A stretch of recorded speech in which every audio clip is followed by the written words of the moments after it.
Welcome back to another NoGi Driller's Guide session. Today, Brandon wanted to go over the knee cut headquarters position a little bit. So we kind of worked a little bit of setting up the knee cut and then trying to dive into the arm bar. Dante Leon, the one thing that I always liked about how he sets up his knee cuts is that when he dives, he really pulls that underhook up to you and then he hits that straight arm bar as quick as he can. And then if he doesn't get that, he can either still land in side control or he can circle back to the back and go for the arm bar on the same side or the other side.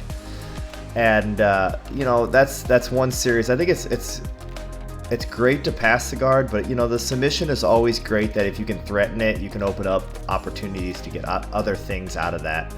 And so Brandon's just basically the straight arm bar is one thing that some people get really easily and other people struggle with. But it's one of those things that it is effective. You just have to make sure that everything's very tight and calculated when you grab it.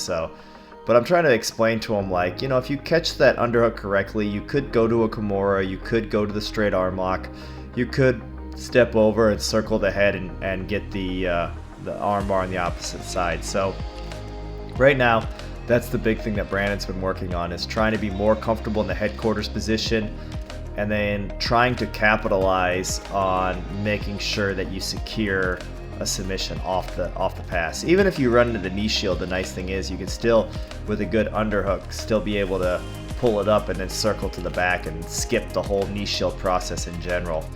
It's one of those things, like I said in the previous episodes, it's a numbers game. Everything is a numbers game in this sport and every other sport and every job in life. The more reps you put into something, the more confidence you gain. The more confidence you gain, the more you have the ability to make sure that you actually accomplish that technique or whatever you're trying to accomplish.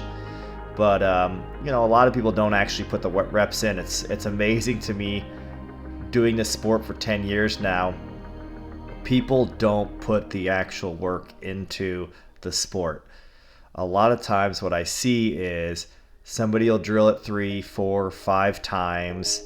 They'll think that it's good enough, and from there their focus will be, okay, well, now I'm going to live roll and I'm going to just live roll, and then a move eventually that you like through live rolling will start to accomplish more and more, because you are building that move kind of in the fire essentially, and you're having to get that technique built with full resistance.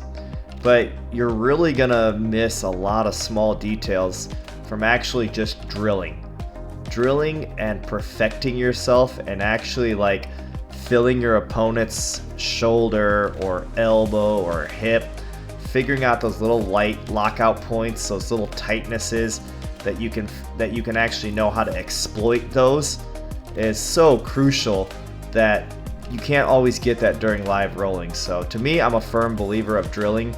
I have spent my entire career pushing my limitations of drilling. And what I mean is I've done hundreds of thousands of reps, and I have counted every rep. And that's how you obtain success in the sport.